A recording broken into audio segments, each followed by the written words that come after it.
Good morning 12th class. कैसे हो बच्चों आप लोग? आई होप कि आप बहुत अच्छे होंगे।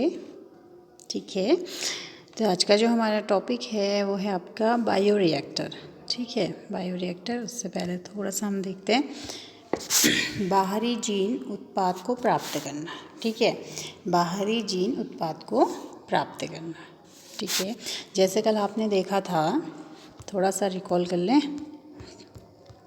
आपने देखा था कि हमने क्या करा था कि जो भी हमारा क्या था आनुवांशिक पदार्थ डीएनए था, उसको हमने क्या किया था लाइसोजाइम एंजाइम के थ्रू क्या करा था, किसी सेल से बाहर निकाला था। ठीक है ना, यानी कि जो डीएनए होता है वो अन्य मॉलिक्यूल्स के साथ अटैच रहता है, तो इसलिए हमने क्या करा कि जो डीएनए है, खंड है, वो हमें क्या मिल जाए, फ्री फॉर्म में मिल जाए। तो हमने उसमें क्या डाला था, लाइसोजाइम एंजाइम डाला था। ठीक है, फिर सेलुलोज को बनाने के लिए सेलुलोज डाला था। ठीक है, कवक में जो उसकी सेल वो है उसको काइटिनेज से गलाया था, और प्रोटीएजेस से प्रोटीन को घटाया था, लाइपेज से लिपिड को घटाया था, और एट द लास्ट हमने उसमें चिल्ड एथेनॉल मिलाया था, जिससे कि हमें इस तरीके से डीएनए प्राप्त हो गया था। ठीक है ना, फिर हमने क्या करा था, एंडोन्यूक्लियस एंजाइम के थ्रू क्या करा, उसको पहले उसका जेल इलेक्ट्रोफोरेसिस एंडोन्यूक्लियस एंजाइम से काटा। ठीक है, उसके बाद हमने जेल इलेक्ट्रोफोरेसिस मशीन में उसको डालकर उसके खंडों को क्या किया था, अरेंज क्रम में, यानी कि छोटे बड़े क्रम में अरेंज किया था। फिर एगारोस जेल से हमने उसको बाहर निकाला और पीसीआर मशीन में उसको डाला। पीसीआर का मतलब था पॉलीमरेज चेन रिएक्शन। तो उससे हमने उन खंडों को क्या करा, बहुत ज़्यादा मात्रा में क्या करना है, प्राप्त करना है। यानी कि जो भी हमारा पुनर्युगज डीएनए था, ये प्लाज्मिड है, इसमें हमने क्या डाला है, वांछित डीएनए। तो ये क्या हो गया, हमारा पुनर्युगज डीएनए हो गया था। अब हमने इसको पीसीआर मशीन में डाला है। ठीक है, पीसीआर मशीन में डालने से क्या होगा कि जो डीएनए है वो मल्टीपल कॉपी अपनी बनाएगा, यानी कि वो अपनी कॉपी लाखों करोड़ों की संख्या में वो बढ़ाएगा। फिर हम उसको क्या करेंगे, औद्योगिक स्तर पर उसका उपयोग करेंगे। ठीक है, तो उसमें हमने देखा था कि हमने इसमें क्या रहा था कि एक जीवाणु था थर्मस एक्विटिकस, जिससे कि हम टेक पॉलीमरेज ले रहे थे, जो कि क्या कर रहा था, हमको डीएनए के टेम्पलेट पर न्यूक्लियोटाइड्स क्या करा रहा था, प्रोवाइड करा रहा था। ठीक है, तो उससे हमको बहुत सारे क्या मिले थे, डीएनए खंड, पुनर्युगज डीएनए खंड मिले थे। तो उसमें हमने देखा था कि जो हमारा डीएनए खंड है, पहले हम उसको क्या करते हैं, बहुत हाई टेम्परेचर पर गर्म करते हैं। तो जो डबल स्टैंडर्ड डीएनए है वो 2 टेम्पलेट के रूप में कार्य करने लगता है इस तरीके से, यानी कि गर्म होगा तो वो क्या होगा, अलग अलग सेपरेट हो जाएगा, जैसे इस चित्र में देख रहे हैं। फिर एमआरएनए प्राइमेज वहाँ पे जुड़ेगा, और उससे क्या होगा, एक डीएनए से यहाँ पे 2 डीएनए, 2 से 4, 4 से 6, इस तरीके से अनलिमिटेड 1 बिलियन तक भी हम इससे प्राप्त कर सकते हैं। ठीक है, फिर हमने क्या करा था कि जो भी हमने कोशिकाएं हैं वहाँ पे पुनर्युगज डीएनए खंड बहुत संख्या में प्राप्त करें, उसको हमने परपोषी कोशिका में क्या करा था, निवेशन करा था। किसी जीव में उसका हमने क्या करा था, निवेशन। ये था आपका पॉलीमरेज चेन रिएक्शन। इसमें सबसे पहले हम ये जो डीएनए है इसको हाई टेम्परेचर पर 94 to 96 पर हमने इसको गर्म किया, तो दोनों स्टैंड क्या हो गए, इसके अलग अलग हो गए। फिर एमआरएनए प्राइमेज जुड़ा, जिससे कि 2 डीएनए बन गए, फिर 4, फिर 6, इस तरीके से। और यहाँ पर हमने क्या पॉलीमरेज की सहायता से यहाँ पे टेम्पलेट क्या कराए हैं, उपलब्ध कराए हैं। ठीक है, और ये क्या थी, आपकी पीसीआर मशीन थी। ठीक है, इतना आपको पता हो गया कि हमने क्या किया है, यहाँ पर हमने बहुत सारे पुनर्युगज डीएनए को प्राप्त कर लिया है। अब हमारा क्या मुख्य उद्देश्य क्या है कि हमने ये जो पुनर्युगज डीएनए खंड है, ठीक है, जो ये पुनर्युगज डीएनए खंड हैं, जैसे कि इसको हम किसके लिए मान ले रहे हैं, इंसुलिन के प्रोडक्ट के लिए मान ले रहे हैं। ठीक है, इंसुलिन के लिए मान ले रहे हैं। ये बीटा सेल की कोशिकाएं हैं, ये वाली, ये होगी आपकी बीटा सेल, और ये क्या हो गया, आपका प्लाज्मिड। ठीक है, तो अब हमने क्या करना है, क्योंकि आपको पता है कि डायबिटीज़ के पेशेंट जो है ऑल ओवर द वर्ल्ड है, और हम इंसुलिन का प्रोडक्शन औद्योगिक स्तर पर करना चाह रहे हैं, यानी कि हम इंसुलिन हार्मोन किसके थ्रू बनाना चाह रहे हैं, बैक्टीरिया ई कोलाई के थ्रू बनाना चाह रहे हैं। तो हमने उसमें उसके प्लाज्मिड में क्या कर दिया है, बीटा सेल को क्या कर दिया, इंट्रोड्यूस कर दिया है। ठीक है, अब क्या होगा कि हम थोड़े स्तर पे बनाएंगे तो उतने, क्योंकि वो क्या है, ई कोलाई उतना ज़्यादा नहीं करेगा। जब बहुत संख्या में हम बनाएंगे तो ही हमें ज़्यादा मात्रा में क्या होगा, इंसुलिन प्राप्त हो। ठीक है, तो ये हमारा उद्देश्य क्या था कि हमने शुरुआत कहाँ से करी थी, हमने शुरुआत करी थी कि हमने फिर से समझ लेते हैं। ये क्या है, आपकी बीटा सेल है, पैनक्रियाज की बीटा सेल है जो क्या बनाती है, इंसुलिन बनाती है। ठीक हो गया। और हमने इस इंसुलिन के जो डीएनए है, जो ये बीटा सेल का डीएनए है जो इंसुलिन को कोड करता है या इंसुलिन बनाता है, इसको हमने क्या कर दिया है, ये प्लाज्मिड है, ठीक है, और ये इंसुलिन का ये वाला जो पार्ट है ये इंसुलिन क्या करेगा, प्रोड्यूस करेगा। फिर हमने इस पुनर्योगस डीएनए को क्या कर दिया है, ई कोलाई बैक्टीरिया में पुनः क्या कर दिया है, अंदर इसके डाल दिया है। ठीक है, तो अब क्या होगा, ये कि किसका उत्पादन करेगा, इंसुलिन का करेगा। तो इस तरीके से हम बहुत लाखों करोड़ों की संख्या में ई कोलाई का प्रोडक्शन किसके लिए करेंगे, इंसुलिन के लिए करेंगे। तभी तो हमें बाहरी जीन उत्पाद प्राप्त होगा, जो कि हमारा क्या है, लक्ष्य है। हमें क्या था कि हम इंसुलिन को प्राप्त करना चाह रहे थे, किसकी मदद से, ई कोलाई बैक्टीरिया की मदद से। तभी तो हमने इतनी लंबी प्रोसेस करी, पहले डीएनए खंड निकाला। ठीक है, चलिए इसको थोड़ा सा और डिटेल समझा देते हैं। सपोज कीजिए, ठीक है, ये आपका चूहा है, ठीक है, उतना अच्छा तो नहीं बना है बट फिर भी ठीक है। ये आपका चूहा है, ठीक है, चूहे के अंदर क्या होंगी, बीटा सेल। ठीक है, बीटा सेल क्या करती है बच्चों, इंसुलिन का क्या करती हैं, प्रोटेक्शन करती हैं। ठीक हो गया, एक तो ये हो गया। अब हमने इस चूहे से क्या करा, लाइसोजाइमेज एंजाइम डाला इसके बीटा सेल पर, हमने इसके डीएनए खंड को क्या कर दिया, निकाल दिया। ठीक है, ये प्रोसेस हो गई। किससे काटा हमने इसके डीएनए खंड को, एंडोन्यूक्लियस एंजाइम से काटा। जिससे हम इसके सेल को काटेंगे उसी से हम प्लाज्मिड को काटेंगे। ठीक है ना। अब देखिए, ये है हमारा ई कोलाई बैक्टीरिया और इसमें क्या है, एक जेनेटिक मटेरियल है और दूसरा क्या है, एक एक्स्ट्रा सेलुलर डीएनए खंड है जिसको हम क्या कह देते हैं, प्लाज्मिड कह देते हैं। इस प्लाज्मिड को भी हमने ई कोलाई से बाहर निकाला और इस प्लाज्मिड में हमने क्या करा है, इसको भी हमने किससे काटा, एंडोन्यूक्लियस से, एंडोन्यूक्लियस एंजाइम से काटा। इसको भी हमने क्या करा, एंडोन्यूक्लियस एंजाइम से काटा। तो हमको क्या मिल गया, इसका भी डीएनए खंड मिल गया है इस तरीके से प्लाज्मिड का, और यहाँ हमको बीटा सेल का मिल गया। अब हम क्या करेंगे, दोनों को लाइगेज एंजाइम की मदद से क्या कर देंगे, जोड़ देंगे। ठीक है, तो ये क्या हो गया, हमारा प्लाज्मिड हो गया है। ठीक है, ये क्या हो गया है, हमारा प्लाज्मिड हो गया। इस प्लाज्मिड को हमने फिर से क्या करना है, ई कोलाई बैक्टीरिया के अंदर ही प्रवेश कराना है। ठीक है, तो हमने इसके अंदर इसको प्रवेश कराया, तो ये प्लाज्मिड क्या हो गया, अब ये क्या बन गया है, रिकॉम्बिनेंट डीएनए, यानी कि पुनर्योगस डीएनए बन गया है। ठीक है, क्या बन गया है, ये पुनर्योगस डीएनए। पहले तो सिंपल प्लाज्मिड था, हमने इसको बाहर निकाला, इसमें हमने बीटा सेल जोड़ दी और फिर से हम इसको क्या कर रहे हैं, इस ई कोलाई बैक्टीरिया के अंदर डाल रहे हैं। लेकिन हमने इसमें इंसुलिन प्रोड्यूस करने वाले हार्मोन का जीन डाल दिया है। तो इससे क्या होगा, हमारा ये जो इंसुलिन का प्रोटेक्शन होगा, ये क्या होगा, लेकिन एक ही ई कोलाई से हम इतना प्रोटेक्शन तो नहीं प्राप्त कर सकते। इसलिए हम इसको क्या करेंगे, औद्योगिक स्तर पर, बड़े स्तर पर जो उत्पाद हम चाह रहे हैं, जो भी हमारा डिज़ायरेबल उत्पाद है, उसको हम क्या करेंगे, प्राप्त करेंगे। तो उसके लिए हम क्या करेंगे, ये सारी प्रोसेस को एक बड़े पैमाने पर क्या करेंगे, अप्लाई करेंगे। ठीक है, तो देखिए क्या कह रहा है कि आप विजातीय डीएनए खंड, ठीक है, आप विजातीय डीएनए खंड क्लोनिंग संवाहक में निवेश कराकर किसी भी जीवाणु, पौधा या जंतु कोशिका में स्थानांतरित कर सकते हैं। किसको, जो पुनर्योगस डीएनए हमने बनाया है।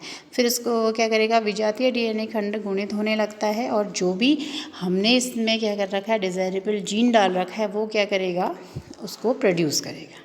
ठीक है, क्यों प्रोड्यूस करेगा, क्योंकि हमने उसमें क्या बना रखा है, पुनर्योगस डीएनए बना रखा है। क्या आप बता सकते हैं, देखिए कह रहा है कि ये सारी चीज़ें वही हैं। कह रहा है कि क्या आप बता सकते हैं कि हम इसका बड़े पैमाने पर उत्पादन क्यों करना चाहते हैं। क्यों करना चाहते हैं बच्चों, क्योंकि हम इंसुलिन को क्या करना चाहते हैं, प्रोड्यूस करना चाहते हैं, औद्योगिक स्तर पर प्रोड्यूस करना चाहते हैं और उसका सेल करना चाहते हैं, जिससे कि हम आर्थिक लाभ कमा सकें। ठीक है, तो ये समझ गए कि हमने डीएनए खंड को निकाला, फिर हमने उसको प्लाज्मिड से जोड़ा, फिर हमने परपोषी कोशिका में डाला। अब हम उसका क्या कर रहे हैं, जीन उत्पाद को प्राप्त कर रहे हैं। किस लेवल पर, बड़े लेवल पर।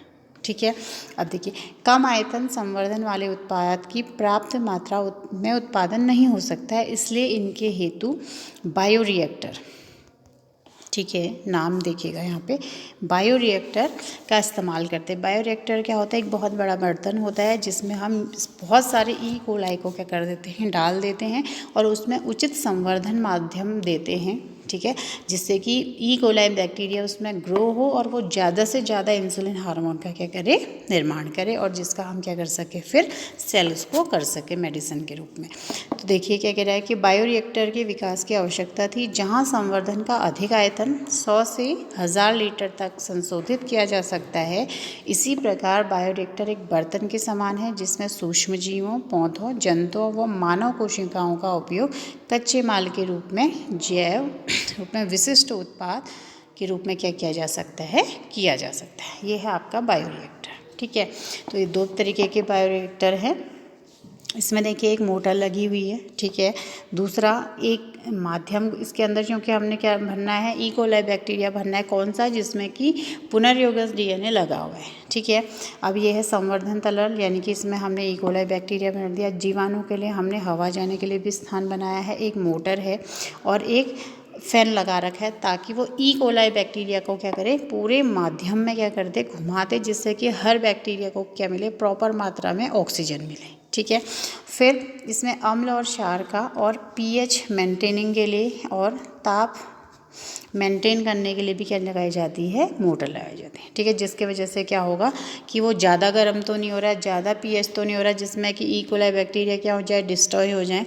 तो इस तरीके का पूरा ध्यान इसमें रखा जाता है। दूसरे तरीके के में भी वही है, लेकिन इसमें जो ऑक्सीजन बबल हैं वो उनकी संख्या क्या हो जाती है, ज़्यादा हो जाती है। तो इसमें क्या हो गया कि इसमें भी हमने ई कोलाई डाले और ये पूरा घूमने के लिए है। ठीक है, इसमें भी वही रहेगा, पीएच है, टेम्परेचर है, इन सबको मेंटेन करने के लिए क्या रहेगा, कुछ ना कुछ प्रोसेसिंग होगी। उसके बाद क्या होगा कि जैसे इस तरीके का आप बर्तन देख रहे हैं, तो इसमें क्या होगा, एक निकालने के लिए स्थान, यहाँ से हम क्या करेंगे, जो हमारा बाय प्रोडक्ट है क्या है, वो इंसुलिन है, इसको हम निकालेंगे यहाँ से और नए मटेरियल को क्या करेंगे, ऊपर की ओर से क्या करेंगे, डालते रहेंगे और जो हमारा प्रोडक्ट बना है उसको हम निकालते रहेंगे। ठीक है, यानी कि इसमें हमने डाला और नीचे से क्या कर दिया है, इंसुलिन को निकालते रहेंगे। ठीक है, तो ये क्या हो गया आपके बायोरिएक्टर।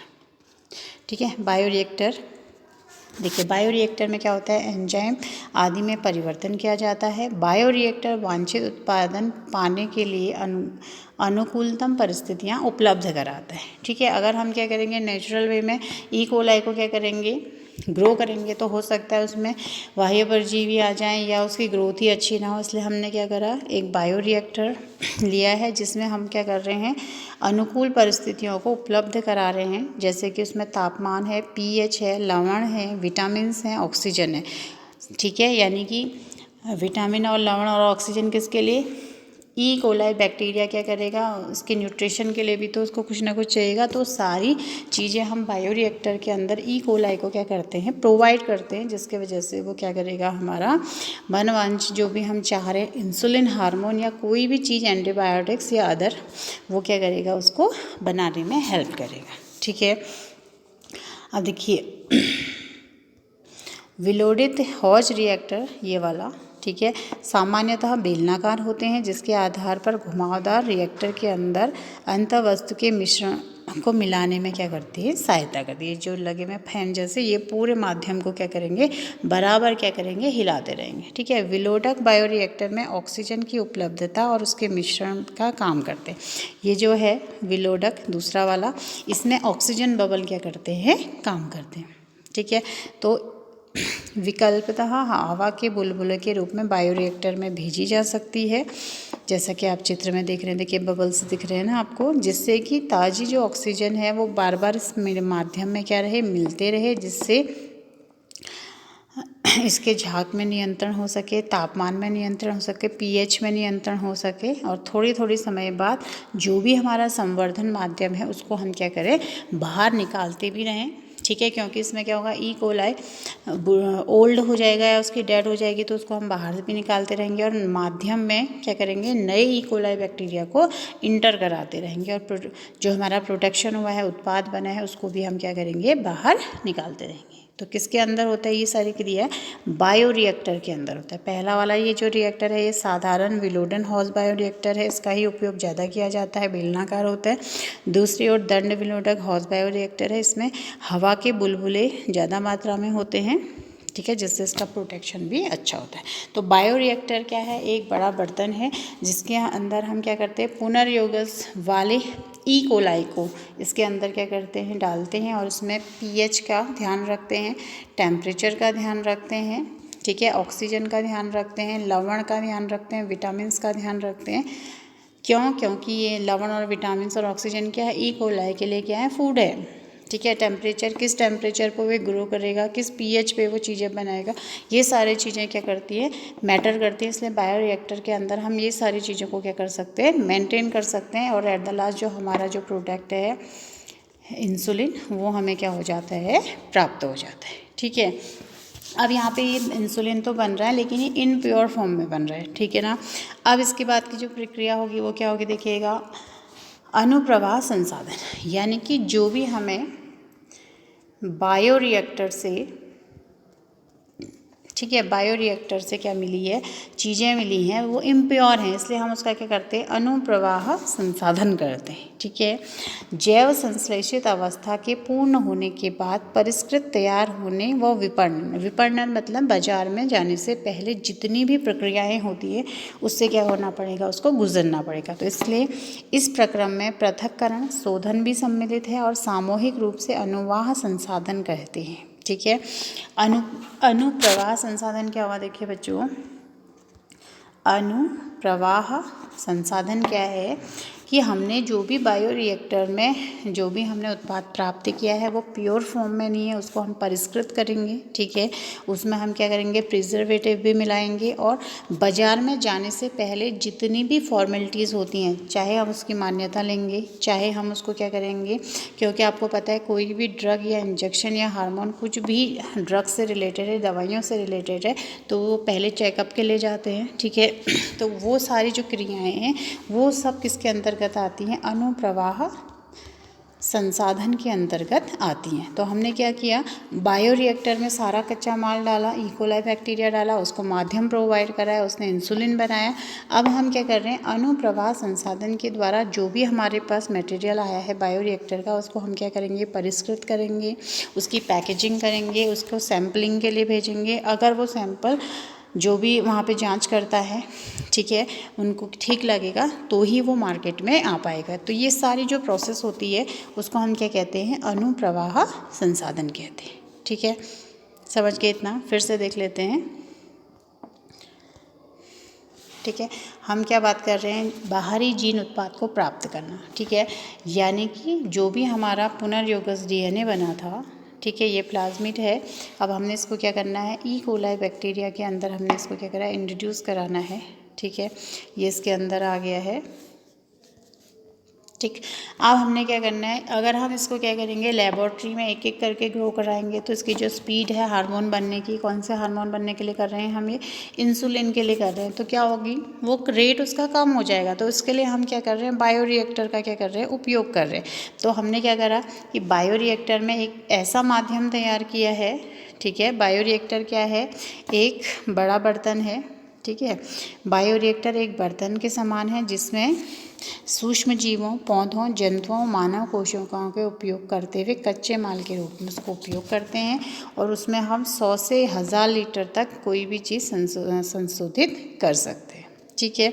तो हमने उसमें क्या डाला, ई कोलाई बैक्टीरिया डाला जिसमें कि हमारा कौन सा इंसुलिन बनाने वाला जीन है। तो हमने उसको क्या करा, एंजाइम भी, लवण भी प्रोवाइड कराए, ठीक है, विटामिन्स प्रोवाइड कराए, ठीक है, ऑक्सीजन प्रोवाइड कराई, ठीक, सारी चीज़ें हमने उसको प्रोवाइड कराई। उसके टेम्परेचर का ध्यान रखा हमने, उसके पीएच का ध्यान रखा हमने, ठीक है, और उसमें एक मोटर लगी हुई है, ठीक है। और इसको कंट्रोल करने के लिए ह्यूमन भी इसको कंट्रोल कर सकते हैं, लेकिन आजकल इसको कंट्रोल करने के लिए कंप्यूटर सिस्टम तैयार किया जाता है, क्योंकि जो कंप्यूटर होते हैं वो क्या करते हैं, उसको अच्छे से टैकल कर सकते हैं, ठीक है। इधर ह्यूमन भी कर सकते हैं, लेकिन जो बड़ी बड़ी लेबॉर्ट्रीज़ हैं या जो औद्योगिक संस्थान है वहाँ पर इनको सबको रोबोट के द्वारा ही क्या होते हैं, टैकल होते हैं, यानी कि कंट्रोल वे में काम करते हैं, ठीक है।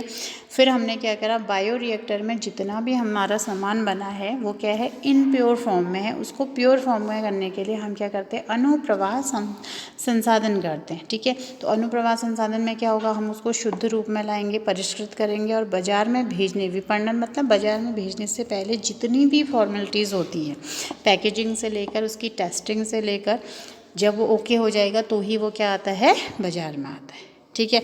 तो औषधि के मामले में ऐसे संपूर्ण को चिकित्सकीय परीक्षण से गुजरना पड़ता है।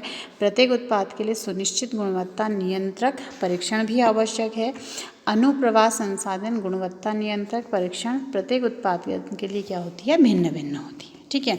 तो क्या हो रहा है, ये देखिए यहाँ पर क्या हो रहा है, ये क्या है, औद्योगिक स्तर पर इंसुलिन का, ठीक है, इंसुलिन का क्या कर रहा है, यहाँ पे निर्माण हो रहा है बायोरिएक्टर के थ्रू, दिख रहा है ना आपको। तो ये क्या हो गया आपका, इस तरीके से यहाँ पर इसका उत्पादन हो रहा है। फिर अनुप्रवाह संसाधन के द्वारा इसको परिष्कृत किया जाएगा और मार्केट के लिए तैयार किया जाएगा विभिन्न परीक्षणों से गुजारने के बाद। ठीक है। ये देखिए यहाँ पे क्या कर रहा है कि जो भी हमें इनप्योर फॉर्म में मिल रहा है, हमने ये क्या करा है, वेक्टर जो हमारा इकोलाई है उसको हमने क्या करा है, बायोरिएक्टर में डालकर ये उत्पादन प्राप्त किया है। फिर इसको हम फर्मेंटेज यानी कि प्योर फॉर्म में लाएंगे, फिर इसका अनुप्रवाह संसाधन कर मार्केट तक ले जाएंगे। ठीक है। तो सबसे पहले जो डाउन स्ट्रीम प्रोसेसिंग है यानी कि अनुप्रवाह संसाधन के उसके स्टेप क्या होते हैं, रिमूवल और इंसॉल्युबल जो भी हमें प्राप्त हुआ है। ठीक है। फिर प्रोडक्ट का आइसोलेशन करेंगे, फिर प्रोडक्ट प्यूरिफिकेशन करेंगे। ठीक है। फिर प्रोडक्ट पॉलिशिंग का मतलब होता है पैकेजिंग करना। ठीक है। और उसके बाद मार्केट्स में इसको क्या कर देंगे, भेज देंगे। तो ये क्या हो गया आपका डाउन स्ट्रीम प्रोसेस यानी कि अनुप्रवाह संसाधन हो गया। ठीक है बच्चों। तो यहीं पर ये चैप्टर आपका क्या होता है, ख़त्म होता है। ठीक है। आप क्या करेंगे, एक तो अनुप्रवाह संसाधन को लिखेंगे, बायोरिएक्टर का चित्र बनाएंगे, इसके बारे में लिखेंगे। ठीक है। इतना आप करेंगे। उसके बाद मंडे को फिर मैं इस चैप्टर के आपको क्वेश्चन आंसर भेज दूँगी। अगर किसी को भी कोई दिक्कत है तो मेरे पर्सनल नंबर पर अपनी क्वेरी पूछ सकता है। ठीक है बच्चों। Thank you.